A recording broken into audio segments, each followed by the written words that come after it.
पण पॉडकास्ट सुरू करायचा म्हटल्यावर मग तो खर्च येणार, सेटअप येणार, जागा येणार, स्टुडिओ लागणार, माईक लागणार. त्याचं काय? तू अजिबात टेन्शन घेऊ नको त्याचं. अगं आता आपण एवढे कोलॅबोरेशन लोकांसोबत वगैरे केले, तसंच पॉडकास्ट साठी सुद्धा आपल्याला एखादा छान स्पॉन्सर मिळालच की. हा म्हणजे तशी चांगली आयडिया. आणि एकदा का आपलं पॉडकास्ट चॅनल सुरू झालं ना की आपण भाऊंचा पण इंटरव्ह्यू घेऊ. काय पराग? हा वैद की भाऊंचे विचार आजच्या युवा पिढीपर्यंत पोहोचतील. बेस्ट आयडिया, करून टाकाल, काय अडचण नाही. चला. हा म्हणजे आयडिया चांगली आहे, पण आता आपण बिन काही नाही ठरलं.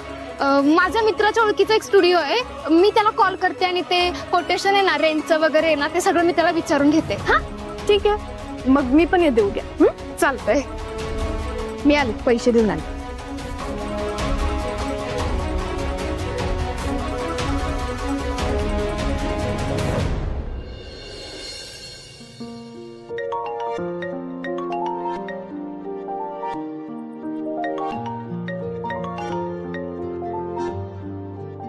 हॅलो. हा काम डन झालंय. गुड. मग तुम्ही उद्या तिला घेऊन या स्टुडिओला.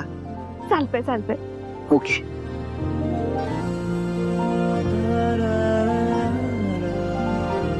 उद्याचं स्पेशल कोलॅबोरेशन एकदम झकास होतं.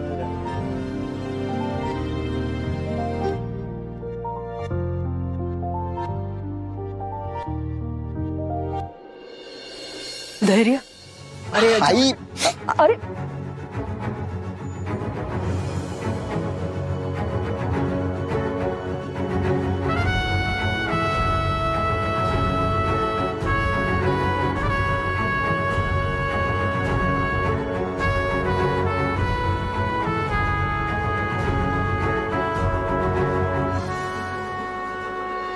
आज काय या पोरांचा मिठी मारण्याचा डे आहे की काय?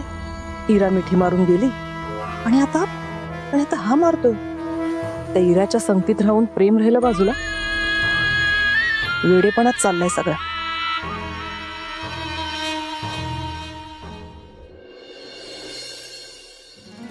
चांगलाय चांगलाय, म्हणजे काहीतरी नवीनच प्रकार आहे हा.